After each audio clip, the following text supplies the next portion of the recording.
How's it going, everybody? Ding Gibbs here. You know the deal. We are doing some World of Remnants before we start Volume 5. The Great War, Faunus, and the Schnee Dust Company.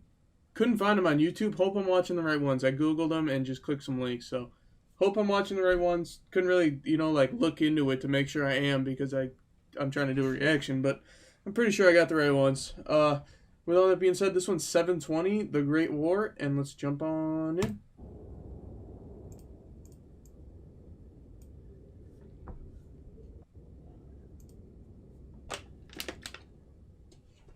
The Great War. What a terrible name for such a horrible time in history. Yeah. Though the war itself lasted around 10 years, the century leading up to it was filled with so much tension, you might as well lump them together. And most of that tension was coming from Mistral. Oh, that's the one with all the Territories thieves. rich with resources and safe from Grimm have always been in high demand. But the Emperor of Mistral had managed to conquer nearly all that Anima had to offer. Thanks in part to an unlikely friend, Mantle. The two kingdoms had formed an alliance. Mistral provided the small kingdom with goods unavailable in the frozen tundra. In return, Mantle introduced technological innovation as well as guidance in the settlement of Anima's cold, northern territory. It was good until it wasn't. Until it wasn't. Mantle led to a strange and unexpected decree: the abolishment of the arts and repression of self-expression. The people of Mantle had come to believe that they would be much safer from the Grimm if they could simply keep the emotions of the masses in check. That's not Given smart. Mistral's strong, artistic culture, many assumed this would be the end of their alliance. But they were wrong. Mistral complied, selectively, enforcing Mantle's wishes only in the outer territories, allowing the centralized powers to continue to live as they pleased. If you haven't caught on yet, Mistral's full of jerks. The people of Vale had a problem with this. Well, they had a problem with a lot of things Mistral and Mantle had been up to. Treatment of their citizens, use of slave labor, and their constant insistence that their way of life was what was best for everyone. Yeah, I agree with Vale. Eventually, Mistral made the jump across the sea to the eastern coast of Sanus. The small islands and peninsulas in the area were perfect to establish a settlement. They were so perfect, in fact, that Vale had just begun settling the area themselves. I think we can all guess what happened next. Yeah, a little, it was probably when the Vale war did broke out. everything he could to avoid armed conflict. Despite cries from his people, he insisted on sharing the land with the settlers from Mistral. Yeah, what the hell? Don't share that. To this day, no one knows who shot first. Doesn't matter. Mistral came in. Riot between the two bands of settlers. It suddenly become the first battle of the Great War.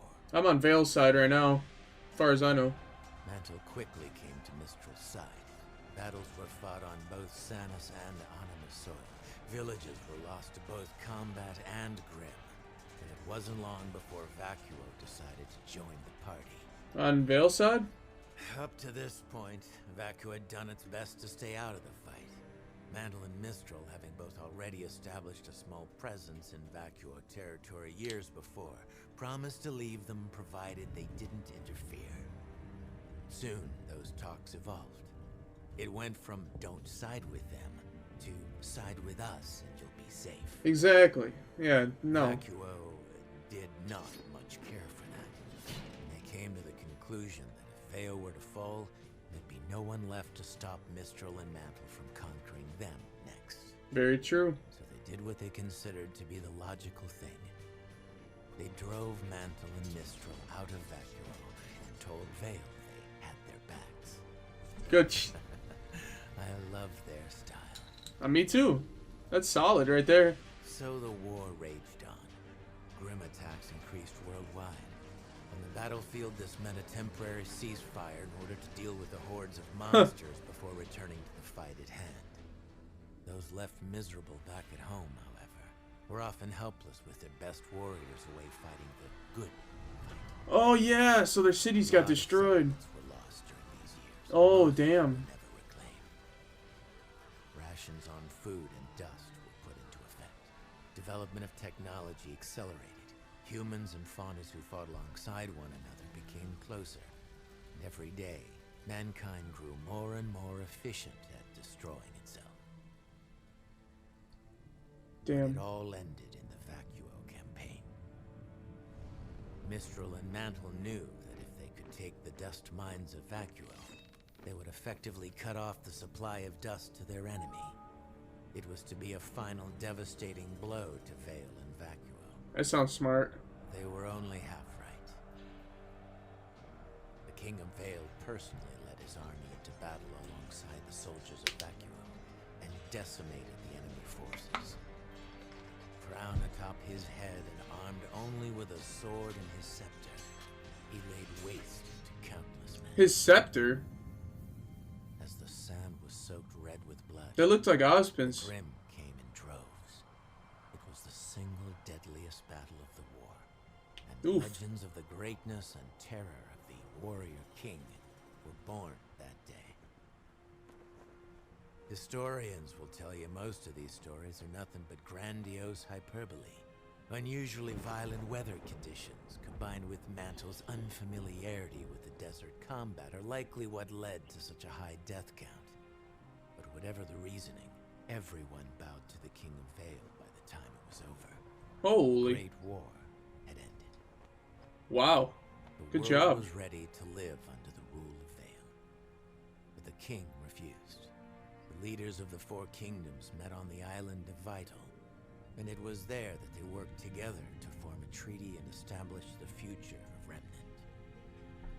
I'd have been like, alright guys, we're gonna start taking out Grim together and we're gonna conquer the whole earth. Governments restructured, and the warrior king, the last king Vale would ever have, founded the Huntsman Academies and placed his most trusted followers in command of each kingdom's school.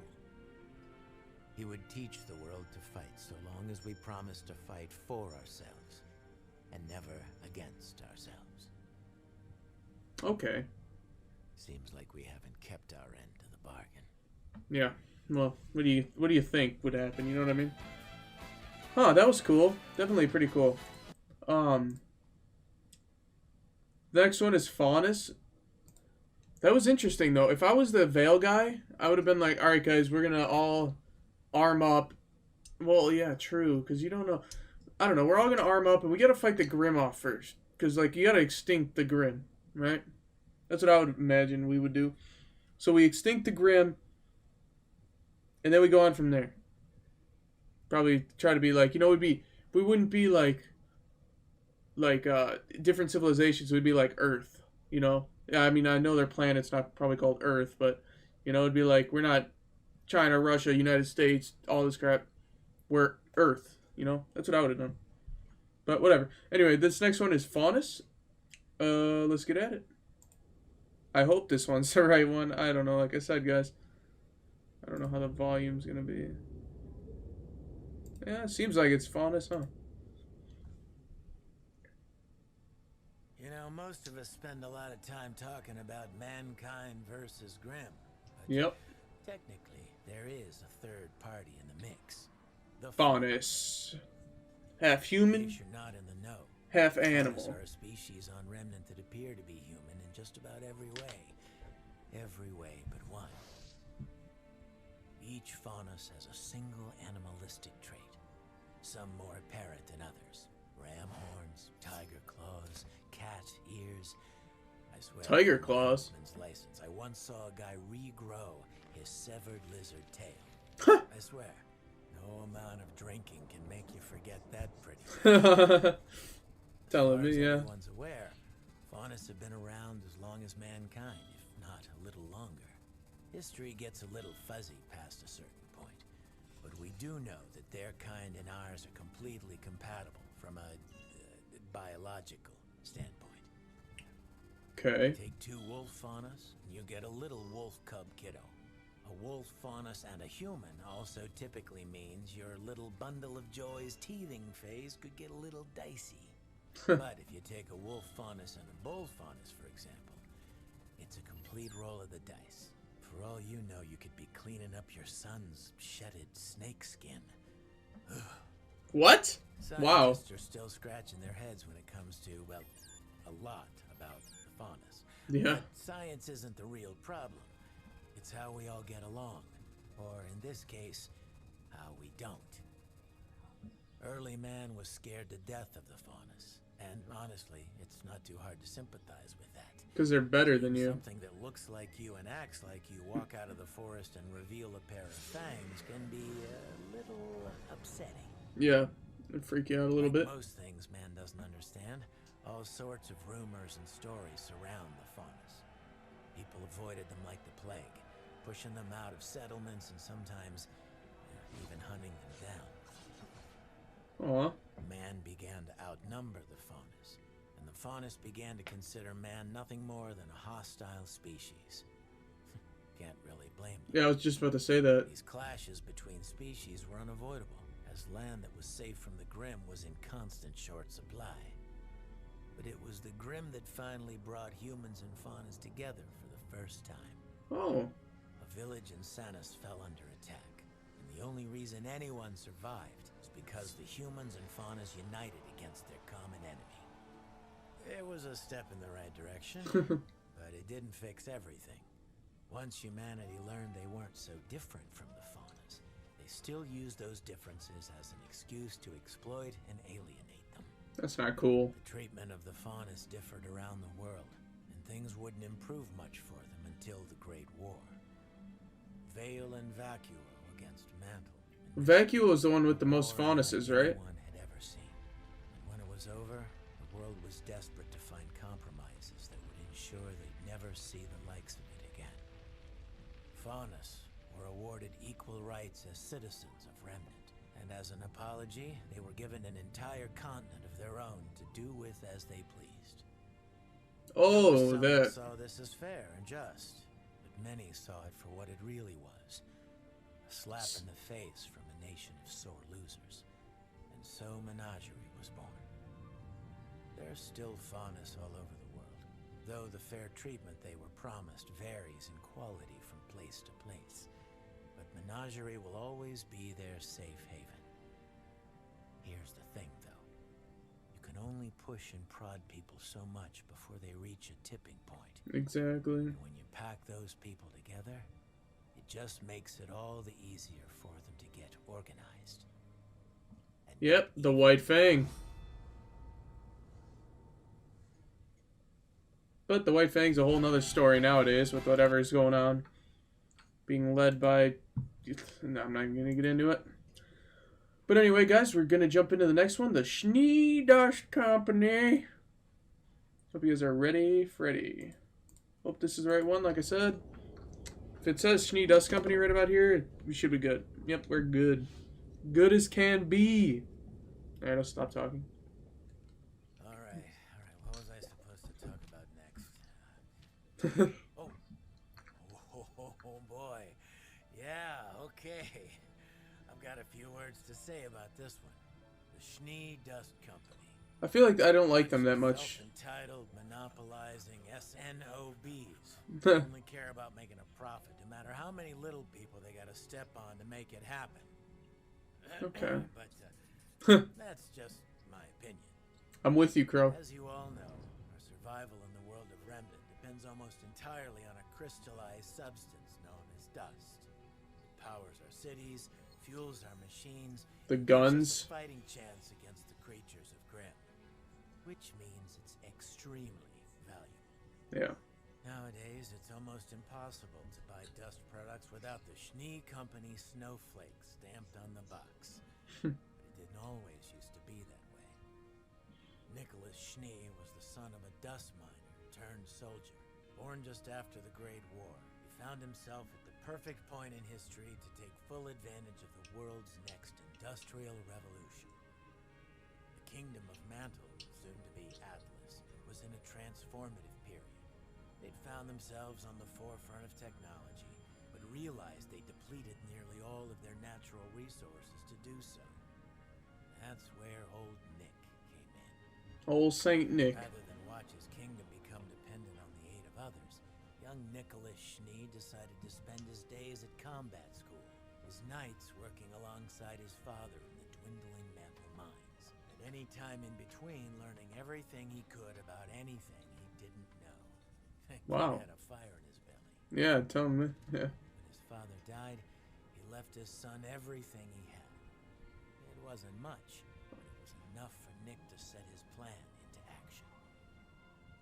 He left school, rallied all the men he could afford, and set out on an expedition to find a dust deposit that could revitalize his kingdom. And wouldn't you know, He actually found pulled one. it off. Nice.